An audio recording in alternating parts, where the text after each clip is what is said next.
Some people have everything internal, some people outsource everything. And then you mentioned there's hybrid. What are the trade-offs we need to know with each of those three options?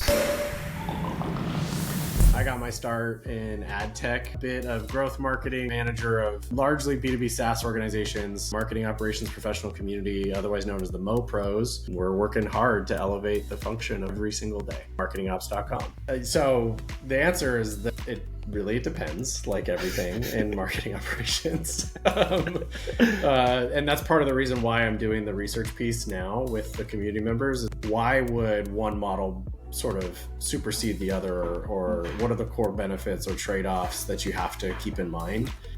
I can tell you that there's a mix of internal politics for sure. So when you go into a centralized model, it'll feel like someone's sort of the controller. You can get to a place where it might feel like you're not on the team. But there's a lot more control, and as soon as the executives need to know sort of what's happening, there's at least a system in place to help answer those questions. In a decentralized model, it might feel a little bit more free-flowing and friendly and fun, but you can end up in a place where there's a little bit of this like credit, and I don't get me started on the word credit. It is not a bad word. It's a very good word.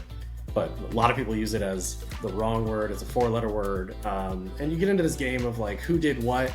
And so the executives are like, oh, like, which channel is generating the most revenue? And like, not to say that that doesn't happen in a centralized model too, but like when you have these decentralized team members, like sort of able to go deploy a campaign all by themselves, can just get really messy really, really fast and create a lot of chaos. Lots of opportunity for broken systems and broken integrations. And then that hybrid model is a little bit of both. You're doing a little bit of enablement to allow people to sort of operate, but within boundaries that you've established. And it can bring together the best of both worlds, but allow you to scale when you need to.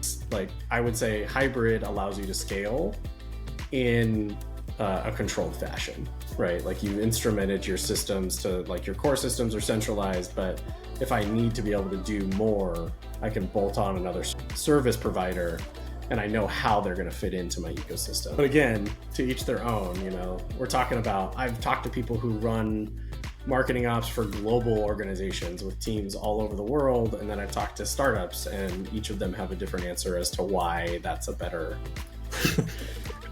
model for them.